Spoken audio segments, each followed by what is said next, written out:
Adrian Ronan, unapologetically brash. I knocked his ass out. But talented. AB is about business. I love that hate. I don't need no antidote. Once the bell rings, he's one of the most gifted fighters in the sport. Hate it or love it, I'm gonna always be AB. I want it all, what they saying. I'm still AB, always balling. You've heard us talk about DraftKings, the leader in daily fantasy sports, and how paydays can come every day by entering their contests with huge cash prizes up for grabs. Well, this week is jam-packed with action ranging from basketball to golf, and DraftKings has plenty of ways for you to have a front row seat to all action. Making a lineup for DraftKings is super easy and adds excitement to every night. Draft a lineup of players, stay under the salary cap, and sit back and watch your points stack up. DraftKings is the leader in daily fantasy sports, having paid out over $7 billion to its users. So every moment means more with the DraftKings lineup on the line. Now that you know how to play, download the DraftKings app, sign up using the code SMOKE.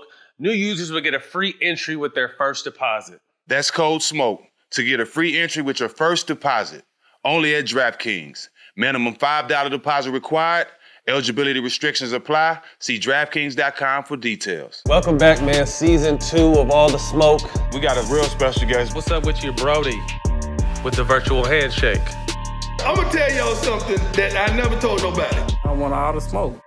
Welcome back to another edition of All the Smoke. Jack, what's happening? What's good, my brother? Man, I can't call it. Everything good out there? Yes, sir, man. You look extra comfortable right now. You good? You don't be falling asleep on me, are you? Nah, I just relocated to a more comfier spot in the crib. That's all. I'm not mad at that. Man, we got a special guest today coming from, I saw this series on HBO before called Gang Banging in Little Rock. Is it that rough out there, Joe? Whoa, Welcome, Joe whoa. Johnson. Welcome, Joe Johnson, to the show. Are they really gang banging out in Little Rock, Joe? What's up, man? They banging everywhere, man. They banging everywhere. It ain't just Little Rock. Hey, man. Well, welcome Thanks. to the show. Let's get to it, man. What is one thing you took from 2020? Obviously, starting with Kobe early in 2020, it was a domino effect of just negative shit throughout the year.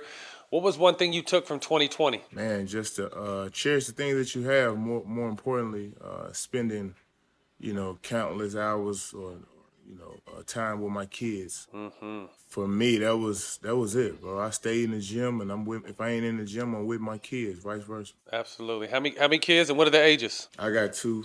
My son, his name is Gavin. He's 14. My daughter's, her name is Justice. She's 7. Okay. So yeah, I try to keep him in there with me. I got a 7-year-old too. Is your son into hooping too? Yeah. He's in the hooping, man. He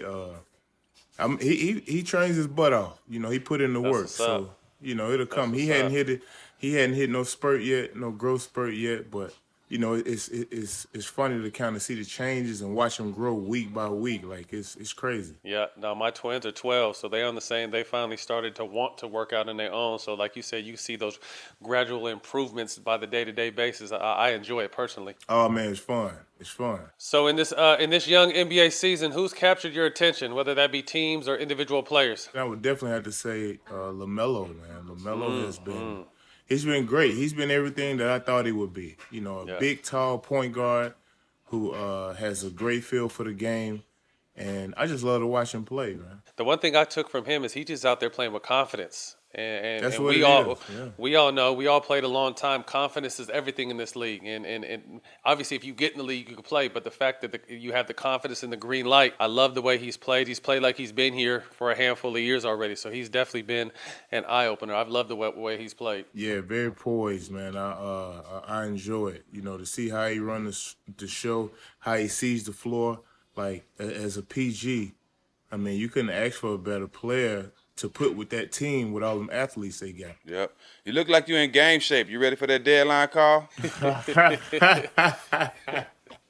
Man, listen, I stay in game shape. Honestly, bro, I stay in the gym, and me training and working out, I probably enjoy that far more than, hooping. But it keeps me in great shape, and anytime somebody calls me and it's an opportunity, then I take a look at it. Like I say, man, my kids keep me going, bro. So we go to the gym every day, work out, and we stay at it. That's what's up.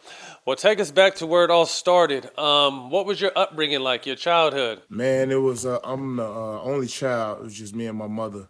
My dad has 2 daughters by a previous marriage, but we didn't grow up close knit, so we trying to, bridge that gap, man. But it's been a little difficult because we're older now, and things are, they doing their thing, I'm doing my thing. But I came up the only child, and it's just me and my mother. She worked 2 and 3 jobs. She did what she could to make things work or for us to get by. And I seen the hard work that she put in day to day. That's kind of how I applied to my regimen as as I got older, the things I started to do, whether it was training, working out, or taking basketball serious. When did you start playing basketball? Man, I fell in love with the game probably about like 8. That's probably like right when I started, like 7, 8 years old. And from that point on, Jack, man, I couldn't put it down. And still to this day, bro, I love it just as much as I loved it back then. That's why it's hard to let go. You know what I mean? Yeah. It's hard to let go, bro. It's like that was really and truly my first love. And it's just hard for me to just throw it to the side and be like, you know what, now I don't want to do it no more. Yeah. Did you play any other sports growing up, or was it just basketball? Strictly hooper, bro. That's it. Straight. I didn't play. Hey, listen, strictly hooping. That was it. I didn't try no other sport. Didn't want to try no other sport. That's just what it was. Who were some of the players you looked up to growing up as a hooper? Some top players, my idols, obviously Michael Jordan, Penny Hardaway, Kobe Bryant. And when I say Kobe, I'm talking the number 8 Kobe. That's the Kobe. That's the Kobe I fell in love with. That's the Kobe that was plastered on my wall. You know what I mean? Yeah. I competed a lot against 24. I competed against 8 too, but I competed a lot against 24. And the number 8 is just, 17, 18 years old out of high school playing in the NBA. Kobe about 2, 3 years older than me. I felt that I could do it. I felt it was possible. You know what I mean? I remember because we did the same pre-draft. You were out in L.A. working with Neil O'Shea. Yeah. And I was just blown away at how motherfucking smooth and under control this dude was, Jack. Like, he didn't say a word the entire time he was in there. He just killed. The motherfucker had the handle, the footwork, the shot, the step backs. Joe was just out there doing his thing. I'm like, who is this quiet motherfucker over here? He was just going about his shit and just steadily how he went out through his career. His career was the same way. He just went out there and performed. There wasn't no talking. There wasn't this. There wasn't that. Joe was just out there to hoop, and I got my first introduction to him like that, and I think it was 2002? Was it 02? 2001 when I got 2001, drafted. yeah. I got drafted in 01. Yeah. Only person to spin me around in the NBA. I say that. I give it. Hey, listen, man. I enjoyed every bit of that. That draft process, going to LA, working out. And what y'all gotta understand, man, I always, my whole career, all the way up to about 9th grade, I played point guard. I wasn't the biggest guy. I was average height. I was a strictly point guard. I couldn't play no other position. That's how, I was average height. I always had a decent handle. Going into 10th grade, man, I grew like 4 or 5 inches. Yeah. You know what I mean? Now I'm 6'5", and jump balling, bring the ball up the court. Like, man, who this tall, skinny kid? And that's just kind of how it happened. That's kind of happened for real. Same way, bro. Yeah. That's the same way with me, though. I grew probably 5 inches in one summer, going to the 9th grade, bro. Yeah. All right, same thing. These are things that I break down to my son. I be like, look, man, because he be asking me questions. Like, why he can't grip the ball? Like, man, you ain't even grew into your body yet. Your hands ain't big enough yet. You gonna be all right. It's coming. Just relax. Just be patient. You know what I mean? He want to be ISO Joe now. Man, he want it right now. I said, man, just chill. It's gonna come, bro. But he's in that area too. You know what I mean? Like I said, he's 14. My kids are 12. Now is when people start hitting those spurts. You know what I mean? Some get it early. Some get it a little later. I got mine at 14 going into high school as well. I grew 6 inches. So he's right on the cusp. I already know how he's feeling. What was the basketball scene back like in Little Rock for high school? Was there a lot of competition out there? You won Mr. Arkansas basketball in 1999, but was there any good competition out there for you? Yeah, man, we had great competition. Man, you know what? They don't come really do back then. You didn't get a lot of McDonald's All-Americans from down south. I mean, you get a couple here and there, but the talent down here is crazy, and we're gonna help get these guys some notoriety You know what I mean? But by some of the things that me and my camp is doing to help these guys to put them on a major platform. But That's what's up. no, the talent is great. It was great back then. It's still great, and it. we just gotta get some notoriety to it. Yeah. Hey, that's facts because I'm from the South. I had to go to Oak Hill, Joe, just to make the McDonald's game. I was the same player my junior year, but going to Oak Hill, I got a better look. You know what I'm saying? It's so much talent coming out the South, bro. We just don't get them looks. But what stood out to you? What stood out to you about your high school career? My high school career, man, I went to high school with a bunch of guys who I knew and grew up with, to be honest. We had been playing together since we was about 11, 12 years old, AAU. And the majority of us, went over to Central, this school called Central, Little Rock Central High School, the Little Rock Nine, segregation and all that. That's a whole nother story we can talk about on another day. But initially, me and my best friend was just going there because, you know what? Coming out of junior high school, we wasn't highly recruited like that, but we was like, we're going to go to Central. They wasn't about nothing. We're going to go over there, and we get to play and be something. But then all the other guys, they kind of came over there with us, and they turned us into a powerhouse off dump. Like, from the first season, 10th grade was high school. 9th grade wasn't high school then. So 10th, they won. Our 10th grade year, we made it to the title game, and we lost. But we should have won it every year, man. But obviously, we came up short. Our senior year, we ran the table, but it was awesome, man. It was some of the best years of my career as far as basketball because you really become into who you think you're going to be, as far as then you go off to college. But through high school, you're still trying to figure all that out. And the fact you got to play with your people. You know what I mean? That's what makes it special when you get to play with the people you grew up with. Yeah, that was dope, man. Us winning a championship, that high school hadn't won a title in a long time prior to us winning one then. So that was that was fun. What top schools was recruiting you? Man, Jack, I had everybody recruit me, but I only wanted to be a Razorback, man. Oh, man. I came up watching. I came up watching Corliss Williamson, Scotty Thurman. Yeah, I knew you was gonna say Scotty Thurman, bro. I came up watching them guys. Not only that, I was playing pickup with them here and there. So I seen how dominant they was in college, and they made you want to be a Razorback. So you saw then when UCLA ran through them in the tournament? Man, listen. Hey, look, let me tell you something. Hey, look. I seen everything. Y'all gotta understand when the Razorbacks played, bro, they stopped school. Like we was in school, they stopped school, and like we go to every class and have it on. Like it was crazy. Dope. Yeah, it was crazy. That's that small town feel. Them games with Arkansas and UNLV, man, those games was classic, bro. Man, they was really brawling out there, man. Facts. Nah, for real, that was some real basketball back then, man. What was your first meeting like with legendary coach Nolan Richardson? The meeting with me and Coach Richardson and my family was awesome. It was everything we expected. I mean, we committed right after that. I wanted to commit anyway, but him come sitting in my living room talking to my mother, my grandmother, my uncles. That was an amazing feeling. I really feel like I had made it after that. Freshman year, all freshman team, all tournament, averaged 16-6, 2-2. Led Arkansas to the tournament, lost to Miami in the first round. What was your first experience like in the NCAA tournament? Because that shit is amazing to me. And for those of guys that like Jack, went straight to the league, he didn't get a chance to see what that NCAA tournament was like. What was that first experience like for you? It was awesome for me, the competition alone. But I will say this, my freshman year was kind of a blur. I was a Prop 48 going to college, so I didn't play until January. You see what I'm saying? So when I came on in January, I had everything pent up and built up inside of me. He was ready to kill. And I just kind of, lashed it out on the court. But, man, we was 15 and 14 going into the SEC tournament. We wasn't making it no NCAA championship, no NCAA tournament. Right. SEC tournament, we run the table. We play against 3 top 10 teams in the SEC tournament to go to and beat them and go to the NCAA tournament. It's unheard of. First team, the only team to ever win the SEC title. Who were the teams you beat on the way through the tournament, the SEC tournament? Man, we had to play LSU with Stoudemire, Smith, Ooh. and Jabari. Yeah, hey, that was Jabari a dunking. Hey, Stoudemire was a dunking motherfucker, man. I wish he Facts. never got hurt. That motherfucker was a dunking motherfucker, boy. Man, dude was unreal out there. Mm-hmm. And we played against Kentucky, Tayshaun Prince, Keith Bogans. Yeah. Joe Ford. Yeah. And we played against Auburn.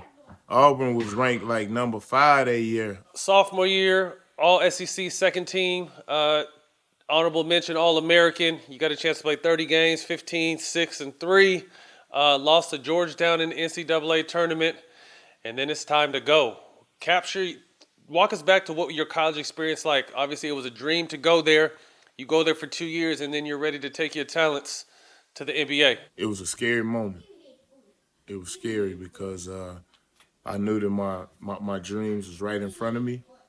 So to make that leap and go in there and have to tell coach, listen,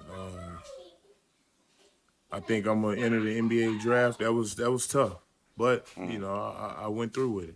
So 2001, the 10th pick in the draft to the Celtics. You joined up with Paul Pierce, Antoine Walker. What were those Celtics team? What was that Celtics team like your first year? Man, listen. First off, Paul Pierce had just got his first check, like his first big contract. I think he got. So you couldn't tell him shit.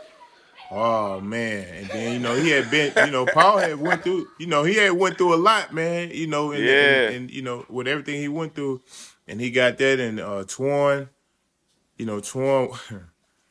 hey man, I had a great time, my rookie. Those guys took care of me, make it like that. Trust me, I know. Them dudes said, hey, look, for a young country boy, man, you get me out there in Boston, man. Listen, we was all through that thing. You hear me? Yeah. Hey, who were some of the vets on your team? Tony Battie, Eric Williams, Kenny Anderson, Walter McCarty. Solid. I played with some real vets, man. Them dudes, Absolutely. hey, they changed my life, man. I think you touched on a good point because the NBA has completely obviously changed the way they play, but when we came into the league, there were vets, like real vets, like in the age vet, that 33 to 37, 38 range, where whether they played or not, they contributed to the team. They helped young people like you. They were ready if they were called upon, but the game is different now. And I say that to say, I still feel like you can play. I still feel like Jamal Crawford can play. There's guys that can still play, but the NBA has changed from a standpoint of now, Steph Curry is a vet on the Warriors, and he's like 32. He's the oldest player on the team, which is crazy because, like I said, when we first came in the league, there were real OG vets that were there to do a lot of, the dirty work and the lifting and helping young guys kind of navigate the crazy NBA life. Yeah. Well, it's tough now. The league is getting younger and younger. Mm-hmm. You got guys, there's so many guys come one and done that, they're going to keep a guy based off potential as opposed to somebody who's been around, for 15, 16 years. Right. You know what I mean? Yeah. So that's just kind of how it is. What was your welcome to the NBA moment? My welcome to the NBA moment was playing against so my rookie year was MJ's first year back in the NBA with the Wizards. Ooh. Yeah, we played against them 4th game of the season.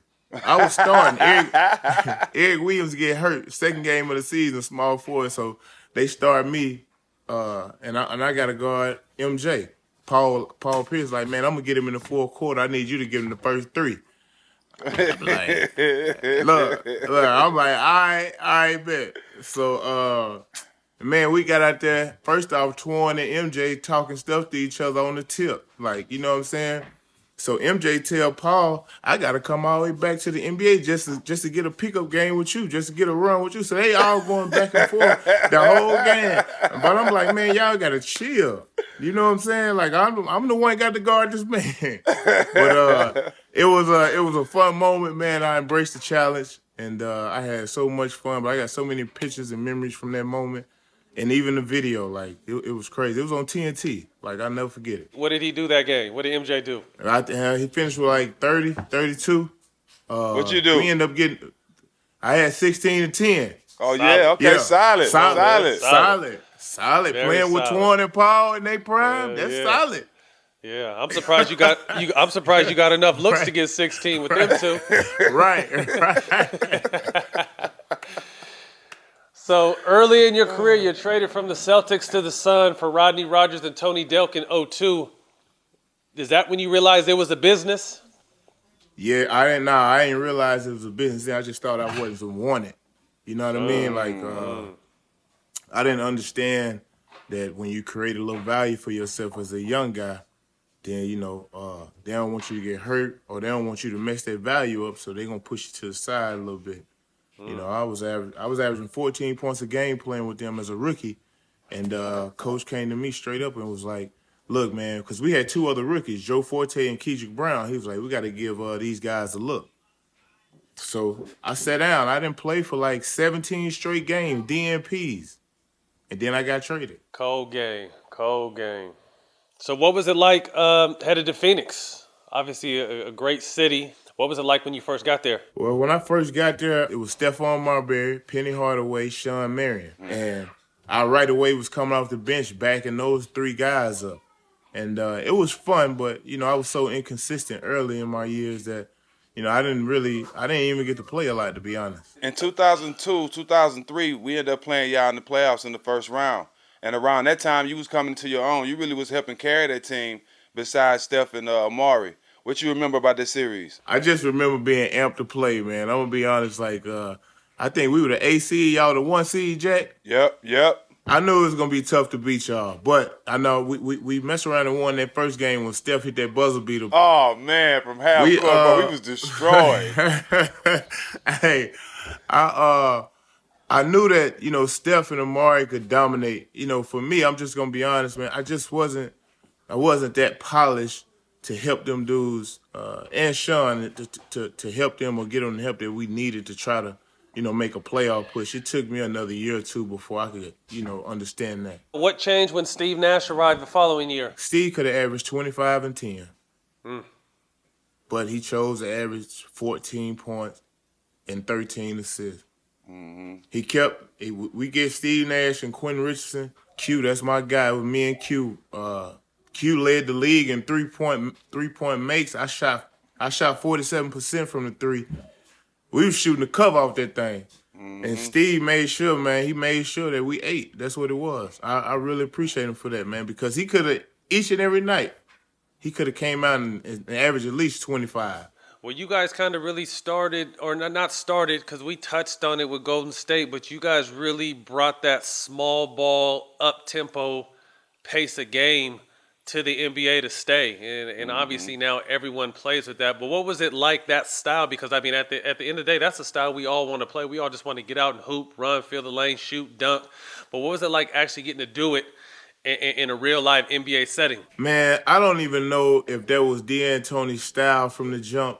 I'm just going to be honest. I'm going to tell you what happened. I'm going to tell you what I think happened. What I think happened was, like I tell you, I was a little inconsistent. So they bring Nash and Q over. It's for me and Q to battle out at the 2 spot. Because Sean, at the time, was at the 3. He was an all-star at the 3. Yeah. You know what I'm saying? So throughout the whole camp, from time to time, me and Q would be up against each other. Sometimes we'd be on teams. But by the time we came to the first preseason game, he was like, man, Sean, you just played the 4. Mario, you played the 5. And right. Joe and Q, y'all 2 and 3. Because I don't know, history. He just didn't want to leave nobody out, I guess. I'm not sure.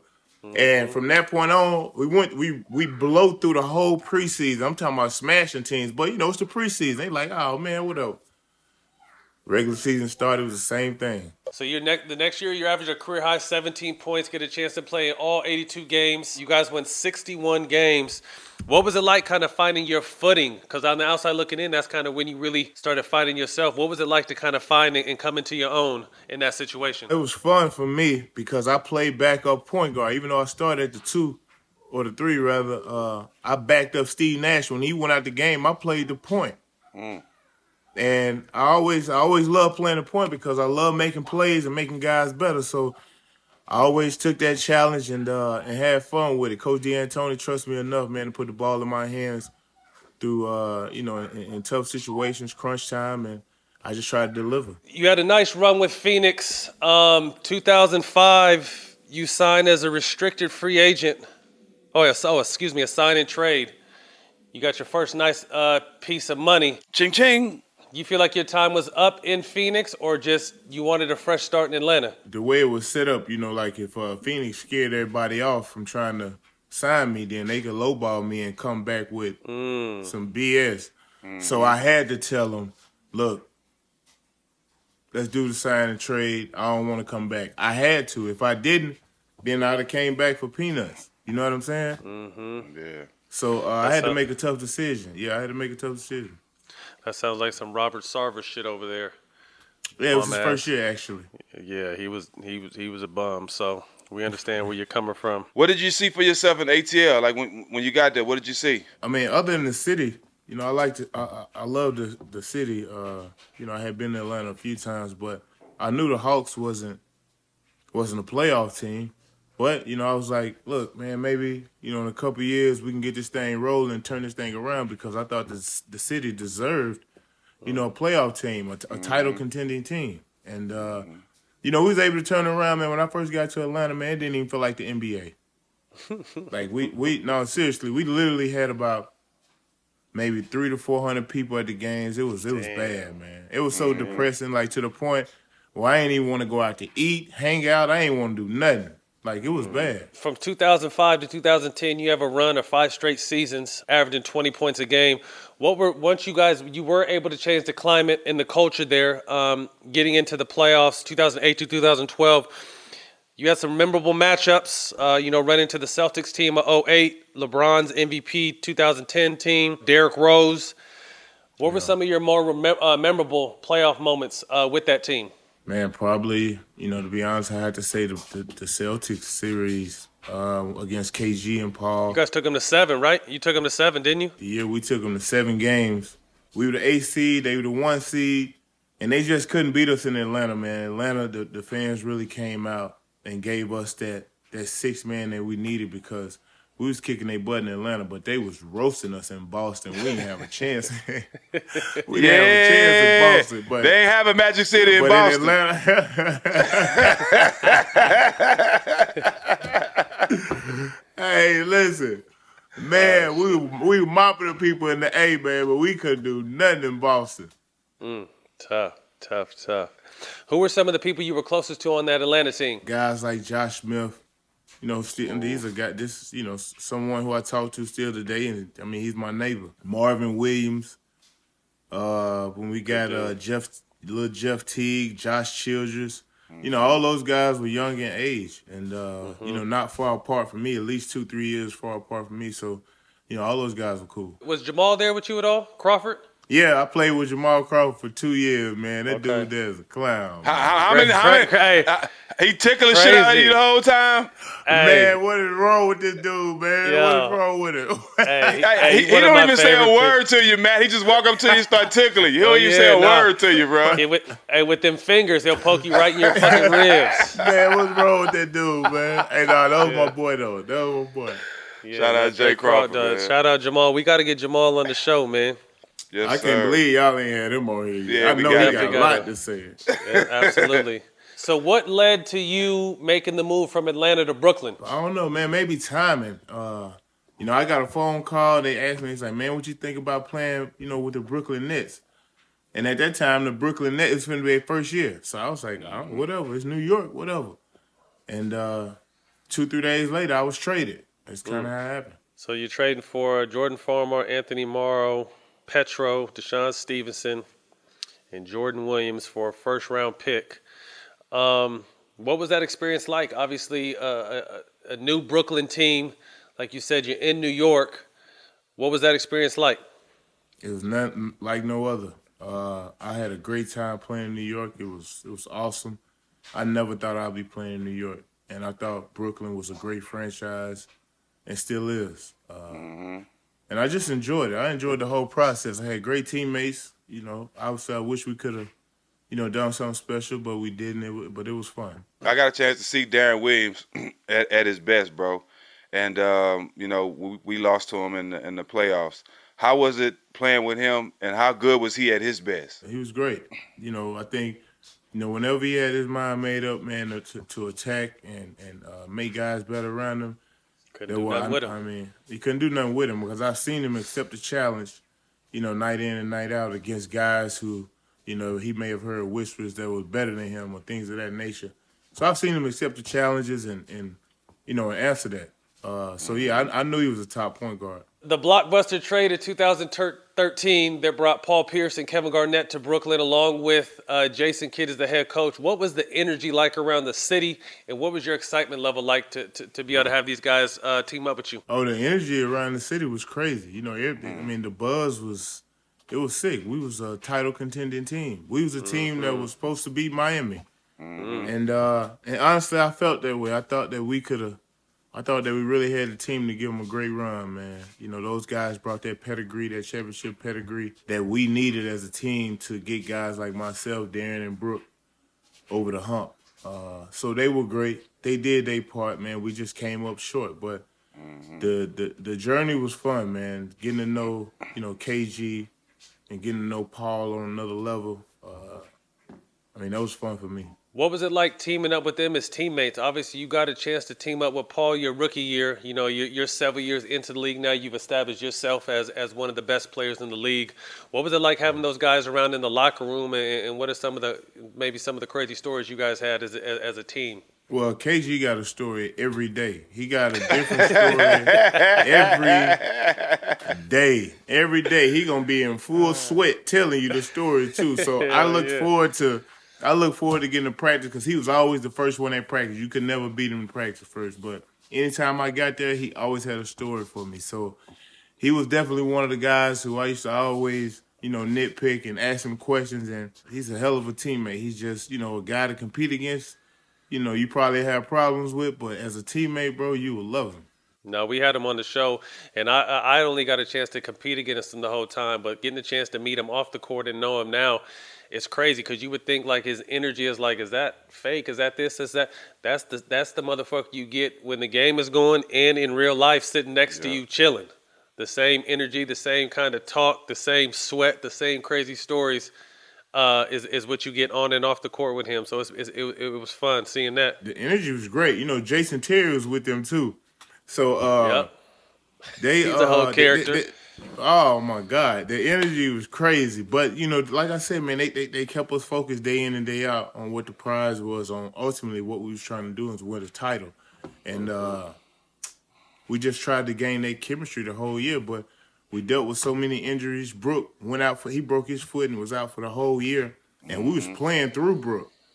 So, now we had to switch up the whole scheme and figure things out. But we tried to make the most of it, man. Those guys were great. They did everything they could for us. And I just hate that we didn't even, at least make it to the Eastern Conference Finals or something.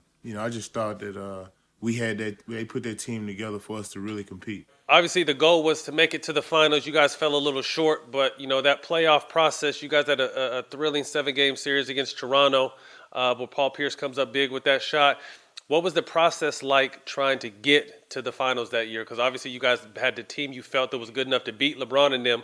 What was the process like in the playoffs? It was tough. It was a little up and down because we had a game in there to where, man, we were down almost 40 points, and we came back and tied it up and almost won.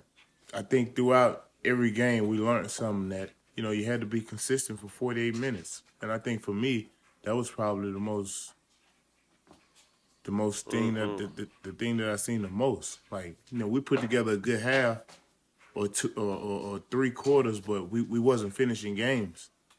And come the latter part of that series, we was able to put them away in that 7th game in Toronto. We played unbelievable down the stretch. Now you guys are heading into the second round with Miami. Obviously they got their big team. You guys got your team. You guys played them well during the regular season, but in the playoffs, LeBron went on another level. What was that series like? He had one of them games, man, to where he just locked in and.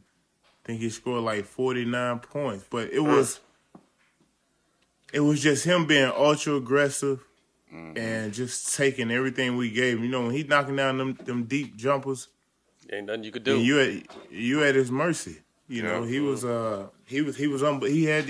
had one of those games, man, where he exploded and we couldn't do nothing with him, and that's what it was. Yeah, but they got him over the hump. Yeah. So you guys are on the decline. You guys went all or nothing in with Brooklyn. The plan doesn't work. In 15-16, you guys are steady on the decline. You take a buyout, head to South Beach for a little bit.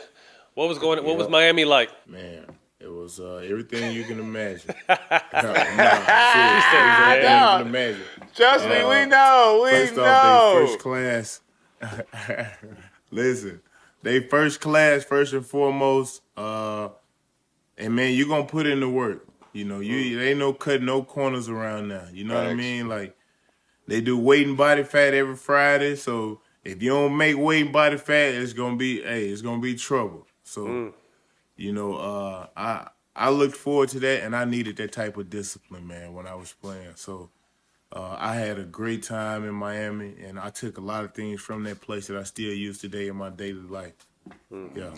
That's dope. So you went from one hot spot in Miami to Salt Lake City, where you found your role and played that perfect vet role and helping defeat the Clippers in the first round. What was it like going from Miami to Utah? It was a little bit of a culture shock, but I made the most of it. I enjoyed the process. I knew what I was there for, and I just wanted to fulfill that. At that point, man, I was about 34. I knew my basketball career was pretty much coming to an end as far as playing in the NBA.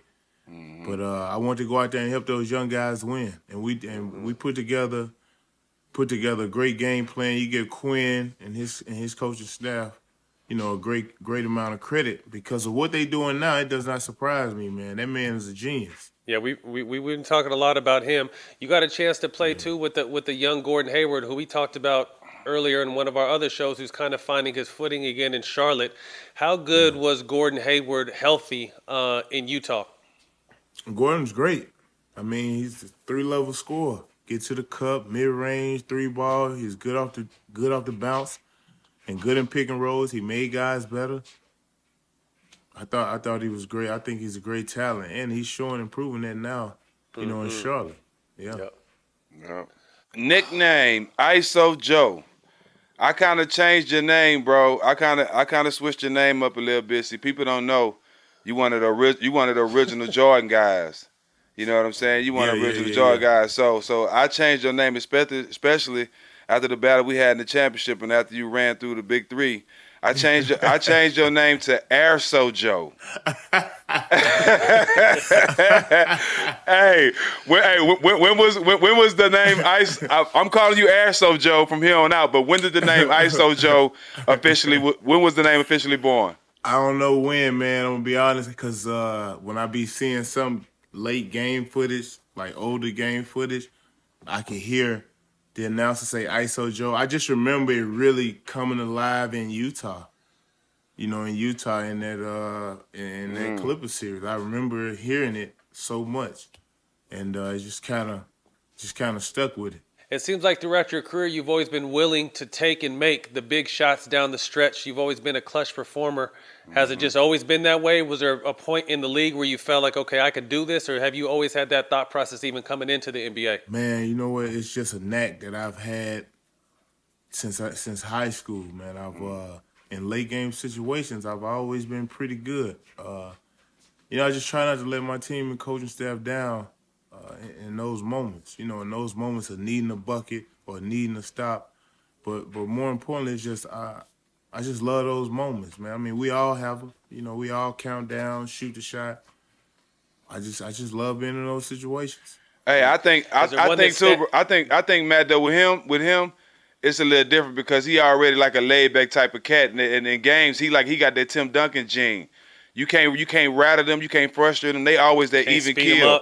So Kobe the same way, and the guys at the end of the game that's that even kill, they gonna shoot their shot the same way at the end of the game, the same way they shoot in the first quarter. Absolutely.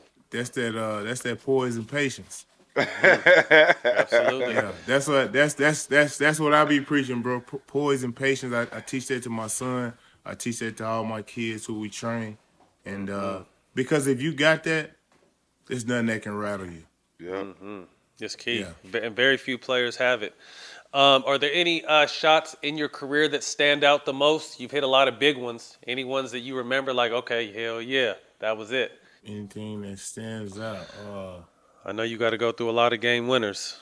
Make it, hey, that shit, I know one for sure. Which one? The one in Brooklyn. You hit two. You hit two. You hit two in Brooklyn. Against the Bucks. Against the Bucks. Yeah. That was a big one. Yeah. I would say them was probably the most difficult ones because the way I caught the ball on the 3-pointer the first time, I had to turn my body like the opposite way, where like Yeah. from my shooting hand, I had to. So to make that shot to tie the game, yeah, that was tough. And then to come back in overtime and make the game-winning shot, a pull-up at the free throw line was, that was probably the toughest one, I would say. Yeah. 7-time All-Star. Any moments in the All-Star game that stand out to you the most? Yeah, my first one, man. I played. My first one was in Vegas. I didn't even get picked for the All-Star game. I was averaging 25 a game, but I'm playing with the Hawks. We weren't winning. J Kidd get hurt. He was playing. He get hurt, and I was an alternate. I took it with pride. I showed up in Vegas and had a hell of a time. Man, that was my first one, bro. I enjoyed that one, man. Hey, it was so unexpected. It was so spontaneous. Like we was already on the West Coast playing, and you had to be, in Vegas on like a Friday. It was already like Wednesday. So when they told me, right to Vegas.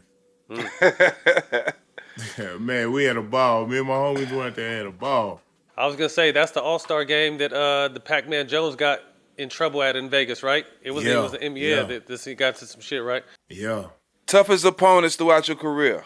Toughest opponents, man. The toughest guys that were for me to guard were guys like Ray Allen, Reggie Miller.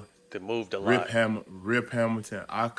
It was too much for me, man. Chasing off them picks, they never stopped moving. I hated it. See, people, man, listen, that is, because look, you got to spend so much energy defensively, it take away your offense because you chasing the whole game. That's the hardest part. Right. That was them the hardest people to guard. Yeah, people think, like, don't get me wrong, it is hard to guard Kobe, LeBron, but, you can play good defense, they make a shot, all right, cool, but to chase a man around the whole court and then have to fight through 2 and 3 picks, that's the hardest thing. Yeah, that's when they had the big screeners too. You had to run through Ben Wallace and Rasheed in Detroit. KG was setting picks for Ray, like chasing them dudes in Indiana. See, it was funny because we were playing Boston in the Eastern Finals, and I had to chase Ray's ass around. I was going between Paul and Ray. And I just couldn't get it, so I called Reggie Miller. I was just like, yo, what the fuck can I do to tell? So he had told me a couple tricks on grabbing and not letting him feel his body, and it helped. But overall, I remember having to chase these dudes around picks. You work your ass off, get hit with big screens, and they still make the shot. That shit used to be so frustrating, man. It is, so bro. frustrating. It is. That's the hardest thing. Who was your favorite one-on-one battle? My favorite one-on-one battle? Man, I had some good battles with Brandon Roy. Beat Roy. Hell yeah. Killer. Man, I had some good battles with Brandon Roy. Playing against Bron in Cleveland a few times. We used to have some good battles. Kobe, I remember going back and forth with Kobe one time. He came to Atlanta. Lakers came to Atlanta.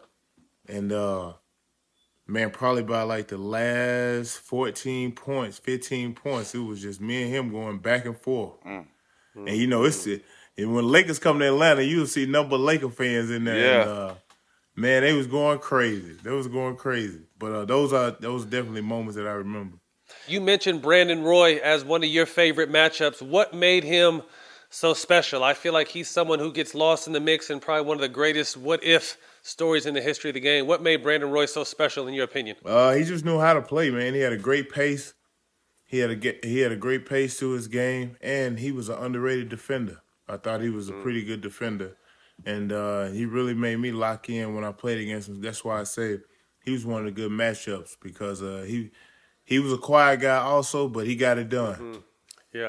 I thought you guys had some similarities from a pace of play and never hurried, can play at different speeds if wanted, and can definitely get a bucket. So that's interesting you brought that up as a matchup because I definitely see some comparisons and some similarities between you two. Yeah, and he was athletic, too. That boy had some sneaky hops. Hell yeah, dunk on you, too. Big three, bro. Big three. Are you hoping to return to the big three? I was in the big three from the start, one of the faces, bro. And my 3 years of playing the big three, my favorite game, I was honored to play against you in the championship. I think that was my favorite game by far of my big three career. But I know you returning as defending champ. How you feeling about the big three, and did you enjoy it? Man, I'm looking forward to it. I'm hoping that it comes back. I want to play. And for me, it done wonders, man. I mean, it gave me an outlet. It was a stress reliever from that time through what I was going through. Gave my kids something to do on the weekend, something fun. But most importantly, I got a chance to compete again at a high level. You know what I mean? So I really enjoy that, man. That never dies. I don't feel like it ever dies in me. You know, that competitive nature. I always wanted to compete and play. Like, I mean, it's just me. So it kind of seems like, will you ever be at peace with letting basketball go, or are you going to be someone that we're going to see in the gym still in 10 or 15 years, or busting your son's asses somehow, some way? Well, basketball is always going to be a big part of your life? Yeah, basketball will always be a big part, man. It opened too many doors for me. I love it, and I didn't quit because I have a knee surgery, ankle surgery, or I had an injury. Period. It's just the older you get. I mean, you guys understand how it is or the nature of the business. But I wasn't that great. My last year or two in the NBA, but I still love to play. And like I say, my kids push me, man. So yeah, y'all always see me in the gym. Y'all always see me working out and probably see me hooping somewhere. Let me go back right quick though, but I want you, shout out to Ice Cube. I want you to set the stage for a lot of people that don't know the Big Three Championship. Bronze sideline. We had all the superstars, all the celebrities. Tell me your experience for the Big Three Championship in LA at Staples Center. It was more than what I expected. I really enjoyed it. I think, shout out to Cube, man, for making that happen. And getting a chance to compete against you, Jack, was awesome, bro. I already knew the challenges that was upon myself and our team going into that game. I was like, look, man, don't y'all go to listing all that Jack gonna be talking, man. Y'all get out there and let's compete at the highest level. Hey, look, we ain't studying what he talk about, man. We gonna compete at the highest level. We gonna get him out there here with this win. So, man, I really appreciate that. And then look, and I became super, super cool with Frank Nitti. We played in TBT together. So a lot came from that, man. I really appreciate y'all, man. I mean, I had a ball. I hope y'all enjoyed yourselves as well. I did, bro, because like me being around, I know you was going through a lot at the time. You had just lost somebody, bro. So to see you rejuvenate, you know what I'm saying, come back to the Big Three and do what you said you was going to do, dog. Not only I wanted to win, but the competitor and the brother in me was happy to see you win, bro. No, that shit was fun to watch. I mean, it looked like you hadn't missed a step. You opened up a pathway. You were the first player to get a shot from the Big Three to the league, right? If I'm not mistaken, with the Detroit situation. First one to get a job. Oh, yeah. Some good came from that. My only problem was I went from playing one game a week to in training camp 7 days a week. You know what I'm saying? That was my only problem. Like, I work out and train during the week, doing the Big Three, but I know I ain't got to go as hard. On the weekend, I'm like, man, they put me in that training camp, and my tendonitis in both of my knees, bro, flared up. And that ultimately got me cut. So it got me cut, but I went back to the drawing board, and I figured out pretty much how to, bulletproof your knees, so to speak, or make them stronger. And there was a lot of things I really had to dive into deep as far as the body and how to train the body and keep the body going as you get older. As we get older, people think we got a tendency to where, we can't hoop or we can't run. We can't do little things like running outside in the yard with our kids. But there are ways, but you got to put in the work, dog. You got to be disciplined. And you got to have some consistency to it in order for it to work. Right, so absolutely. I dove into it. And then COVID happened, and I stayed into what I was doing, which was working out, training my body, preparing my body to be able to go hoop with no problems. That's basically what it was. Yeah. No, we didn't definitely seen you. You're a lot more active on the gram now. Look like you're trying to be an underwear model. That boy's out here trying to get it. That motherfucker ready, Jack. Look, tell him holler at me, man. Hey, we're gonna explore all options. You know what I'm saying? If it makes sense, then we'll holler at you. You know what I'm talking about? Right. Next thing you know, Hey, Peter Paul said try it all, man. That's right. I see everybody out here getting themselves right. I say, man, look, let me throw something up here, man, and throw this fish line out here, see what happens. Yeah. Got to catch that wave. Next Everybody got a wave to catch. LA. Yeah. Hey, man, listen. Hey, if one thing about it, COVID has taught us all to be self-sufficient. And if you don't do nothing else, man, just invest in yourself. So that's what I'm doing. You talking to the right guy, Matt. Matt is the guy. Trust me. If you want to get into that lane, Matt is the guy. Home stretch, quick hitters. You +4 going to the blacktop. Who you bringing with you? Oh, going to the blacktop to who? Yeah. To Who you taking? Anybody? Yep. You +4. Anybody. You +4. Hold on. So we ain't talking NBA. We just talking period. Hooping, Anybody. straight up. Period.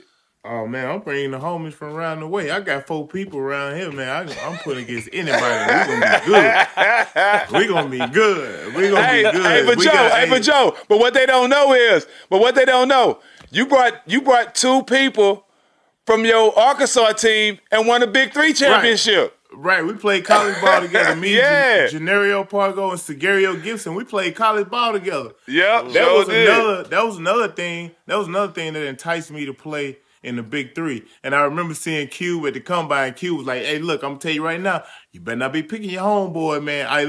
I'm picking people who I know going to be out there, going to put themselves on the line, man, for us to win. See, I knew that. You know what I mean? Mm-hmm. But, yeah, that was fun as well. Yeah. That was dope. One player you wish you could have played with that you didn't get a chance to during your career? Probably LeBron, because I had that opportunity, and I chose to go play in Miami. Yeah. That's a big one. But that's the year they came back and won it. They were down 3-1 in the finals and won it. Yeah, against the Warriors. Yeah. Oh, you could have been on that team? Ooh. Yeah, but see, that's the competitive side of me, because it was like, man, you can go over here with D Wade in Miami, and man, y'all can play against LeBron and compete.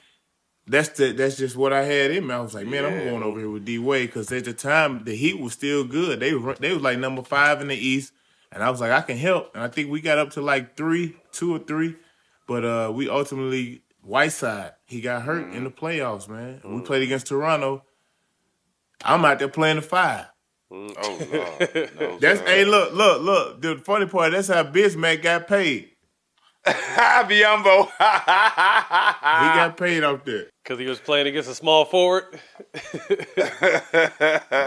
Give me your top 5 clutch players. Top 5 clutch. MJ, Cole, LeBron. I'm going to say AI. Yes, sir. And D-Wade, bro. D-Wade.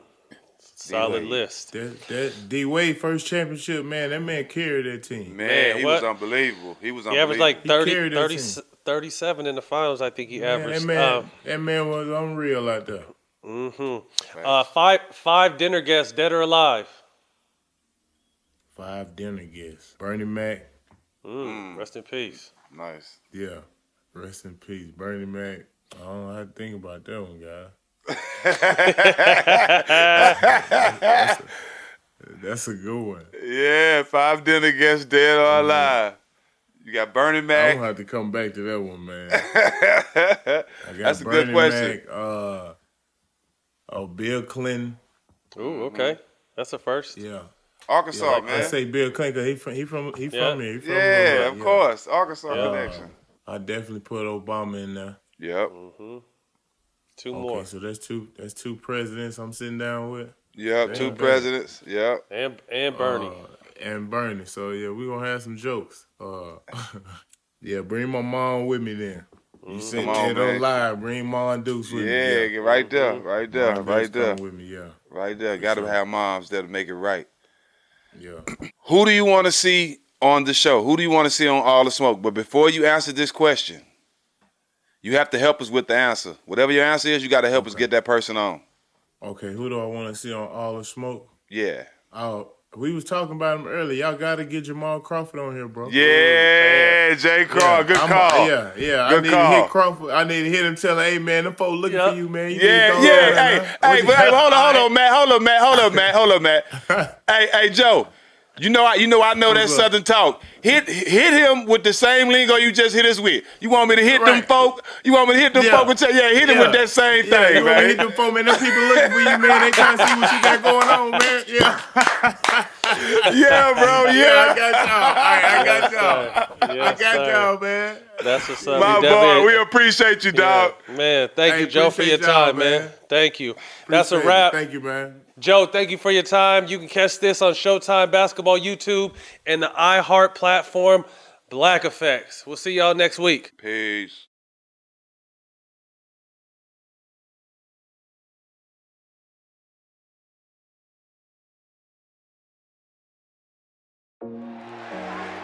Adrian Broner, unapologetically brash, I knocked his ass out. but talented. AB is about business. Smoke. I love that hate. I don't need no antidote. Once the bell rings, he's one of the most gifted fighters in the sport. Hate it or love it, I'm gonna always be AB. Give me the smoke. I want it all. What they saying? I'm still AB, always balling.